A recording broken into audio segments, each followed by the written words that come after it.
ये question class 12th का unsold 2023-24 का है। क्वेश्चन नंबर 3 का है। अनसोल्ड में आगे के क्वेश्चन जो हैं बता दिए गए हैं। अनसोल्ड आप देख रहे हैं, ये अनसोल्ड में क्वेश्चन नंबर 3 का खा वाला पार्ट है। तो किस तरीके से सोल्यूशन करेंगे ये देखेंगे।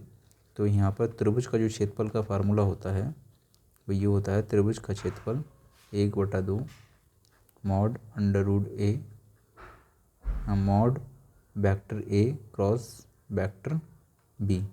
तो यहाँ पर क्वेश्चन में क्या लिखा है पढ़ लेते हैं। यदि वेक्टर ए बराबर इतना और वेक्टर बी बराबर इतना तो उस त्रिभुज का क्षेत्रफल ज्ञात कीजिए जिसकी दो भुजाएं को वेक्टर ए और वेक्टर बी से प्रदर्शित करते हैं। तो उसका फार्मूला, त्रिभुज के क्षेत्रफल का जो फार्मूला होगा वो इस प्रकार से होगा। तो यहाँ पर सबसे पहले vector a cross vector b का मान निकालेंगे। तो वेक्टर ए का मान यहाँ से उठाएंगे, आई कैप जे कैप के कैप।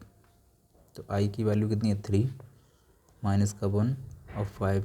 और वेक्टर बी का जो मान है, आई कैप का मान गुणांक कितना है 1, जे कैप का गुणांक कितना है प्लस का 2, के कैप का गुणांक क्या है माइनस का 1। आप इसका कैलकुलेशन करेंगे, बोलेंगे आई कैप। तो ये तो आई से ये रो गया और ये कॉलम गया, बचा कितना है ये वाला पार्ट। तो आई की -1 की माइनस से माइनस की गुणा होगी प्लस आएगा, 1 की 1 से गुणा होगी 1 आएगा।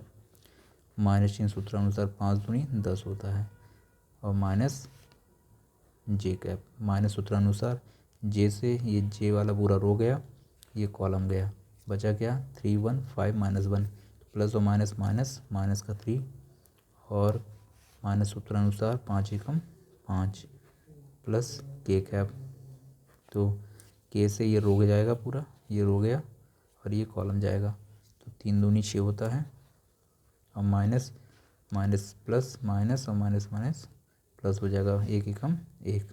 अब इसे कैलकुलेशन करके लिखेंगे, -10 में से बन जाएगा तो माइनस का 9 आई कैप और माइनस का 3 माइनस का 5 माइनस का 8 माइनस माइनस प्लस 8 जे कैप और 6 और 1 7 के कैप।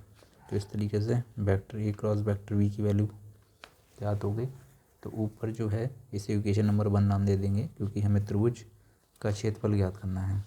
तो त्रिभुज का क्षेत्रफल का सूत्र लिखेंगे 9, त्रिभुज का क्षेत्रफल इक्वल टू 1/2 मॉड के अंदर ए क्रॉस बी की वैल्यू रखेंगे। तो ए क्रॉस बी की वैल्यू ये रही, माइनस का 9 आई कैप, 8 जे कैप और प्लस का 7 के कैप 1/2। मॉड के अंदर से वैल्यू कैसे निकलेगी, अंडर रूट लगा के आई जे और के गुणांकों का वर्ग लिखेंगे। आई का गुणांक क्या है -9, -9 का वर्ग, जे का गुणांक 8, 8 का वर्ग और के का गुणांक 7, 7 का वर्ग।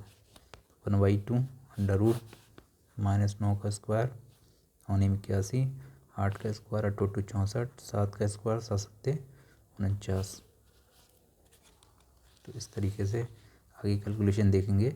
1/2 अंडर रूट, इकाई वाला नंबर जोड़ेंगे, 9 और 4 13 और 1 14, हासिल लगा 1, 4 और 6 10, 10 और 8 18, 1 19।